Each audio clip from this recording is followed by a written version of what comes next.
there were major things happen in the world of LLM. Primarily, it came from four major organizations. The very first is DBRX, that was launched by Databricks / Mosaic. The second one came from AI21, an Israel-based startup. They created a novel architecture called Jamba. The third one was launched by a company who created that Mistral 7B. They actually launched their next release of Mistral. We don't have much details on what exactly it entails, but that's the third one. And the fourth one I'm going to review in this video is coming from the Alibaba Cloud, and they created Qwen. So Qwen is not a new model. There was an earlier Qwen model, but this is a new release of the Qwen model with an MOE or mixture of experts as a kind of architecture. So we are going to review these four models. Now, all of these four models in comparison, they are comparing their own benchmark with some of the open source model like LLaMa 2 and the earlier version of Mistral, as well as comparing with GPT3.5 and in some cases GPT-4 as well. That means these models are either meeting or beating GPT-3.5 or GPT-4 in their benchmarks. But what those benchmarks are, how they are doing the benchmarking. So before we jump into how they are doing actually the benchmarking, it's prudent for this audience to understand what those benchmarks are. And then many of my audiences are not coming from science community. So in this segment, or the one part of the segment I'm going to cover is some of those benchmarks and how it meant for a common man, right? So very first benchmark they're talking about is MMLU. Particularly this benchmark is used for language understanding. What does it mean? In this scenario, this benchmark is using multiple choice questions which are sourced from real exam. Like there are real exams like SAT, GRE, AP, and many of the other professional licensing exams. And as a part of creating this benchmark, they test the model's ability to understand and apply the knowledge without any specific training or a fine-tuning. So they built a model, they train the model, and once it's trained, they test that, whether it's able to pass an AP exam or an SAT exam or a GRE exam. Or maybe some of the other combination could be of a math or a science or a history or a literature. And once you have that test done, then you get certain portion or percentage of questions correct, certain percentage of questions wrong. So for example, the DBRX model coming from Databricks has an MMLU score of 73.7%. Let's call it 74 for simplicity. So out of 100 questions posed from these domains, this model was able to correctly answer 74 of them. That is very high bar, if you ask me. That's amazing. It's a well-rounded knowledge base what this model has learned. And since it demonstrates that model has a robust understanding of the language, and it can also apply this knowledge effectively to answer these questions. That means DBRX can be a very powerful tool for the task which requires a general knowledge, right? Because SAT, GRE, AP, these exams are not specific into a particular medical or an engineering domain, but it's more of a general language understanding and reasoning abilities. And that is where this model would perform better with this 74% higher score. It has high chances of passing this SAT or AP exam, if you ask me. So that's MMLU. The second one I want you all to understand is about programming, and the benchmark typically the model creators use is called human eval. Right? So imagine a situation where you are kind of a programming student and your teacher is giving you a set of 100 coding exercise. Now, each exercise could cover different aspect of programming language, like writing a function, writing a loop, a for loop, while loop, maybe a conditional statement like if, then, else. The human eval benchmark is nothing but a collection of such coding problem, and it's designed to test models' ability to generate the working code, right? That is whole purpose of human eval as a benchmark. Now, similarly, like 100 question we looked at in the earlier benchmark, let's say you have been given a coding exercise of 100 problem. And if you as an individual is able to solve 70 of them correctly, you've been doing very well, right? Somebody who is learning the programming and you are able to solve 70 out of 100, you are somewhere not from this world, if you ask me. Well, we are looking at one of the model from this is DBRX model. Again, I'm going back to the DBRX model because it has a better benchmark. And in this scenario, DBRX has a score of 70.1%. Now let's round it down to 70% for better clarity. That means out of 100 questions as a human eval benchmark, this model is able to give 70 code example correctly, or they are able to generate the code for 70 of those problems very, very easily or correctly. It's still not able to do the remaining 30, but that's okay, right? I mean, there is a human brain we need. And that's where the human brain would work with this kind of a model to improve the code quality and whatnot. But if we look at this in practical terms, this model, DBRX, can be a very valuable tool for code generation, code testing, and even automated programming assistance, right? We have seen some AI engineering tool like Devin and few others are coming. Maybe we can apply some of these models to create that kind of tool for augmenting the help for human in the code generation aspect. So that's on the human eval. Now the third benchmark I want you to understand is around math. Now math is a very specific skill. And if you or a human is able to do that kind of a math functionality in the right way, then that's an improvement. So going back to that 100 examples, let's say you have 100 math word problem, right? And it could be coming a different discipline of math. Could be a geometry, could be an algebra, could be some probability.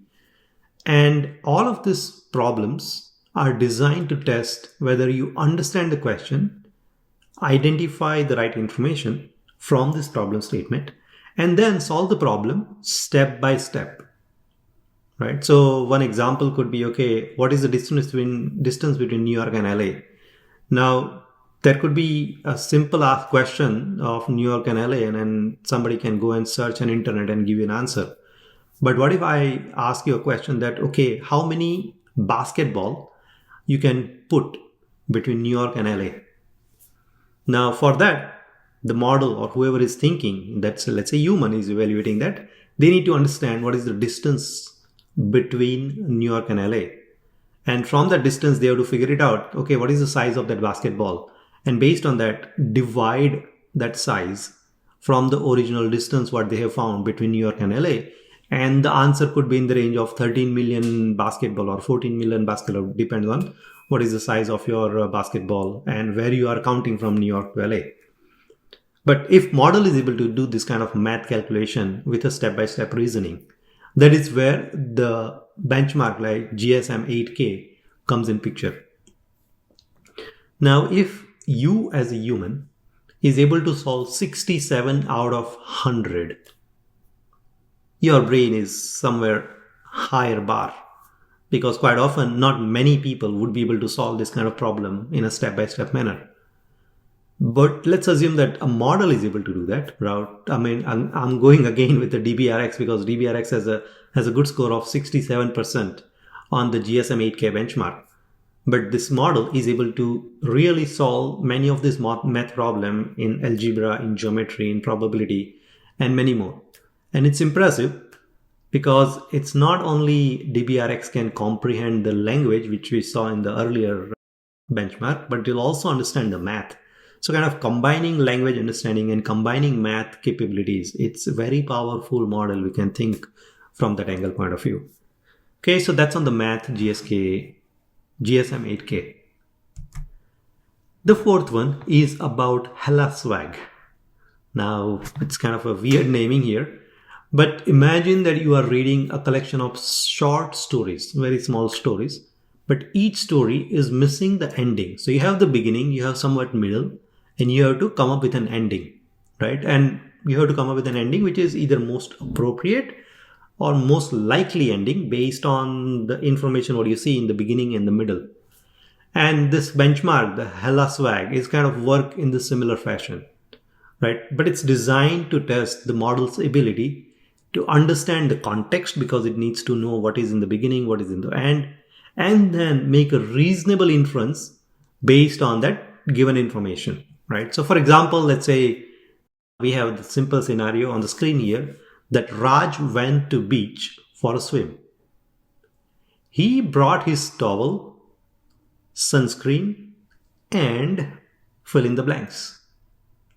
And we have 4 options like book, a pizza, a snowboard, or a beach ball. Now, as a human, we may think that, okay, book might be a potential answer, or a beach ball could be a potential answer. I mean, there is a likelihood a pizza, but not that much likelihood, or a snowboard, but not that much likelihood. So based on that, this model is also thinking in that direction, and it's coming up with an answer. Now, imagine a model which almost come out as almost like 90 out of 100. What would you call that kind of a model? A better human, right? So in this scenario, again, I'm going back to the DBRX model, but DBRX model come up with an answer which is like 89 times correct out of 100 for this kind of completion of the stories, or a LLaSwag benchmark. And the last one, what I wanted to talk about, is around the ARC challenge. Now, imagine that you are studying a really tough science exam, which covers wide variety of topics. It could be like biology, it could be a physics, it could be a chemistry. And the questions on these exams are designed to test your understanding of this complex scientific concept and your ability to apply them to solve a problem. Now, that's where the ARC challenge comes in for a particular question here, where ARC challenge is the benchmark which is doing that kind of test for a particular model. And since this is a complex scientific concepts, we are not looking at like a 80 or a 90% accuracy, but even closer to a 70% accuracy, which is where the DBRX comes in picture here. Now again, I'm comparing all of this benchmark against the DBRX because DBRX is kind of getting to that closer of the boundary where a human could perform. And in this scenario, the DBRX scored 70% on that ARC challenge benchmark. So that means it's very impressive because it can do a reasoning, it can do a math, it can also do a biology, chemistry, physics. Kind of, it's a well-rounded person if you ask me, right? So that means that model must be very amazing, right? It's quite amazing. So let's look at some of the details of that model, right? So this is a benchmark came from Databricks themselves, right? And when we are looking at this chart, particular chart kind of depicts that this model is performing way, way, way better, or in some cases almost close to some of the other benchmarks what you might see. Maybe it's around the MMLU score, whether it's about the coding challenge, whether it's about a LLaSwag. But all of these 3 scenarios, the red chart or red bar in this scenario is kind of highlighting the model, DBRX model. It's comparing against Meta, it's comparing against Mistral, it's comparing against any other other model like Grok 1 and then so forth, right? So in this scenario, it's comparing against those 3 open models. And it performs way, way better. Particularly if you look at the code, it's beating literally LLaMa by long way. It's beating Mistral by long way. It's beating even Grok 1 by very, very high margin, right? So look at that model to do coding exercise. I think that would be an amazing way to start your day if you are a coder. Now, at the same time, AI21, those who are not familiar with the company, AI21, it's an Israel-based company. They've been creating models almost like since 2019, 2020. there are many models they have created in the language space. And they also created many applications along with this model, like retune, the writing exercise, writing tools and whatnot, right? So there are many functionality they have created on top of LLM as well. And they created a novel architecture, particularly when we say novel architecture, because they have combined the power not only of transformer, but they also combined the power of, there is a recent architecture or new architecture called Mamba. Right. When we say Mamba, particularly in this scenario, it's an SSM based architecture. We'll go into some details of SSM based architecture into a different segment. But when you combine the best of two worlds, like high quality output, you get it from transformer, but high throughput and low memory footprint, you get it from Mamba. And as a part of that, they combine this all three capabilities into a single model called Jamba. I mean, if you ask me why the name Jamba, because AI21 has their earlier versions of model called Jurassic, and probably they are taking the J out of Jurassic and combining Jurassic and Mamba and coming with the Jamba. But if we look at the numbers, it's like delivering 3x faster inference. What does it mean is, for a long sequence, when you are sending a lot of information and you are asking the model to summarize large input. In this scenario, they provide a 256,000 token context window. What does it mean by 256,000 token window? If you look at Claude, even with Claude 3, which is a proprietary model, has a context length of 200,000 token. GPT-4, again a proprietary model, has a context length of 128,000 token window.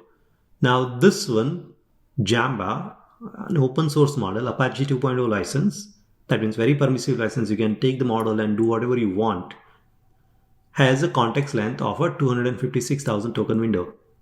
And it's still, the other aspect is, if you have 140,000 token only, you can fit within a single GPU. That means you can run this inference cheaper compared to any other models where you require more than one GPU to fit your model. They are able to fit this model in a smaller amount of compute, but it's able to perform across different tasks very better, nicely. So benchmark may not be at, comparatively speaking, DBRX to Jamba may not be the right comparison because the architecture is different. But at the end of the day, AI21's model is able to do way better than some of the others model when we look at it overall comparison with a context window and the openness. And the third one coming from Alibaba, the model is called Qwen. Now, when we are looking at Qwen, again, Qwen is also a mixture of expert model, so MOE model. And as a part of that MOE architecture, it's not about larger size of the model. They actually trained a smaller model. It's a 1.5 MOE. So it's actually a way smaller than the 7 billion parameter, almost like 1/3 of the 7 billion parameter model if you think from angle point of view, because they are only using the 1/3 of the active parameters at the end of the day. And they are highly efficient. They are reducing the training cost almost by 75% and increasing the inference latency by 1.7. But it's Qwen 7B model, but with 1/3 of an active parameter. From a performance benchmark point of view, they might be somewhat lower than DBRX and Jamba because their active parameter size is smaller, way smaller than some of the models what we saw, the DBRX and Jamba. But they are able to do a better job with a lower cost. So there is still a way you can reduce the cost and still get about similar performance from a smaller size model. That's where the Qwen comes in picture.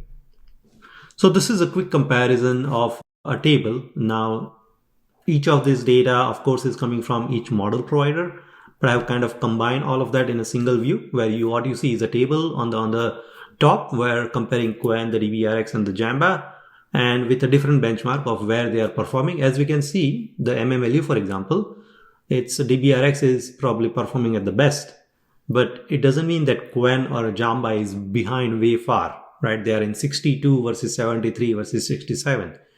that's only less than 10 basis or somewhere around 10 basis point differences. It could be high based on what task you are performing, but in general, when you are looking at 10 basis point, it's considered very small. If you have a task which requires a small amount of GPU memory, so if you want to do the things at a lower cost, I think Qwen or Jamba would be able to do better job than DBRX from a cost point of view.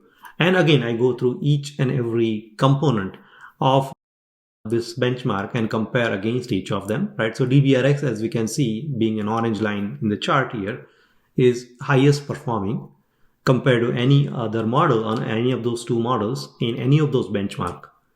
Now, one thing I would like to point out here in Qwen, they are giving a 4.8 or 41 as a number for the multilingual benchmark. And when we say multilingual, it's more than English, right? Most of the models are trained with English as a language. But I know AI21, I've worked with them in past as well. But AI21, most of the time, their base model will always have multilingual, at least 5 or 6 different European languages. Like the Jurassic model itself was supporting 5 languages. So I'm expecting that even though they don't call it out in their blog paper, they do support, or I'm expecting that they would support other 5 European languages as they were supporting the Jurassic model in the Jamba model as well. But once we have the performance benchmark number, I will update this slide and we can go through that as well. But expecting that Jamba and Qwen would be neck to neck, or maybe better. One could be the better than the other one when it comes to the multilingual aspect of a model. Now, many of you might be wondering, Ritesh, it's all good that these are the open source model, but I love ChatGPT, I love Claude. Most of the time, I'm using it to do X or Y or Z. Now, what should I do with these open models, right? Which one should I use, or why should I use? So there are a few things you need to think about when you are using ChatGPT or when you are using Claude. Particularly for both, they are proprietary models. Proprietary models, that means you cannot own the intellectual property.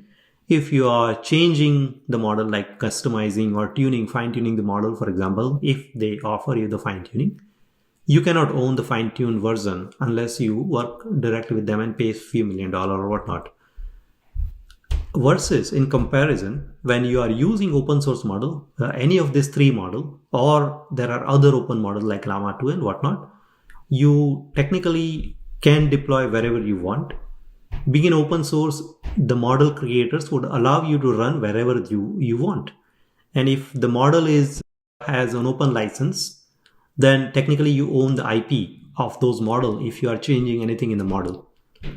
So now coming to the actual use cases, what typically you in an enterprise you are solving are chatbots. Quite often I have seen customers using chatbot as a way to do this.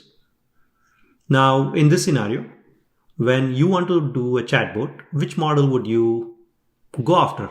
So comparing this 2-3 model at least, and assuming that these 3 are kind of a new benchmark compared to LLaMa 2 and any of the other previous models have come across, Jamba could be a great choice for a chat application, because quite often when you are conversing, when you are doing a conversation, you would have a longer context window because you are going back and forth, and the longer the context window, you would be able to do a better, or the model might be able to retrieve that information better for you. So I think Jamba might be a good use case.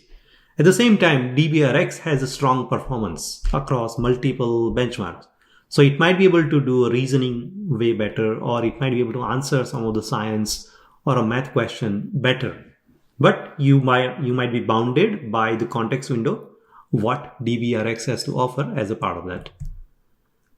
The other use cases I have seen many of the enterprises solves are question answers. Quite often what they do is they do a RAG approach, or retrieval augmented generation, in a way where they connect their internal data sources, convert into an embeddings and store those embeddings in a vector database and fetch those information to a public model, private model, depends on what you want to use. But looking at this benchmark between these 3 models, what I see is DBRX, because they have a higher MMLU score, at the same time the model understand the reasoning and the math and the science better, it might be able to do a good justice in the question and answer mode compared to a chatbot mode. At the same time, when you are doing this question answering, quite often you might want some low latency or a higher throughput, a better performance on that model. And Qwen might be able to do that better for you because of the smaller footprint it requires. Also, if you need a multilingual answer, quite likely this Alibaba's Qwen model would be able to do a better job compared to a DBRX, because we don't have a data which shows that DBRX can do multilingual. At least Qwen shows that they are able to do it in natively, right? And the third use case I have seen quite often is doc summary or document summarization. What does it mean is you have an entire PDF and you want to summarize that PDF. Maybe you have a 100-page PDF of your HR handbook, right, employee handbook, and you want to have a summary of that employee handbook, or you want to have a summary of a document, or you are a financial analyst and you are reviewing Amazon's yearly performance, and as a part of that you have a Amazon's 10K or an annual report. Instead of reading that 100-page document, you want to read only a 1 or 2-page document. That's where the document summary comes in picture. Now, I believe to do a document summary, because you are fetching the input which is larger and you are receiving the output which is smaller. That means to fetch a large input, you need a larger context window. And Jamba, as we saw, 256,000 token, is a perfect fit for this kind of scenario, this kind of situations where it might be able to do a better job compared to the other models. Maybe DBRX might be able to do that as well. We have not seen enough, but at least that could be another option you want to consider. But I think Jamba would be able to do a better job. So in summary, in conclusion, there is a frenzy of LLM released in last week, 10 days hardly. Could be it's DBRX from Databricks, the AI21 introducing Jamba, Alibaba releasing Qwen. We looked at the Mosaics,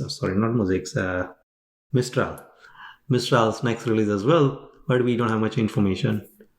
We reviewed what benchmarks these companies are using, like MMLU or HumanEval or GSM8K or HelloSwag or Arc Challenge, to do a various comparison.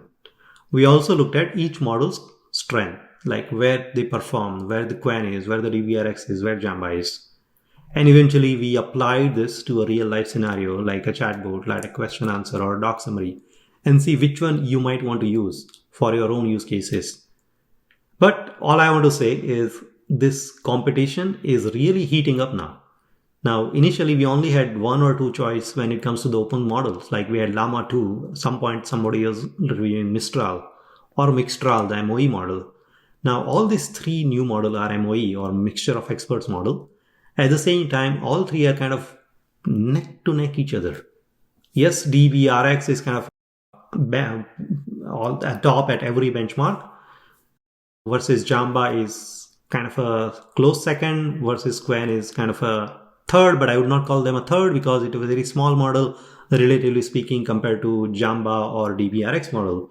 So maybe there is a neck to neck competition between all 3 of them, and then many more to come. So keep an open eye, learn about it every day as much as you can, and feel free to ask any questions in the comment. Thank you very much.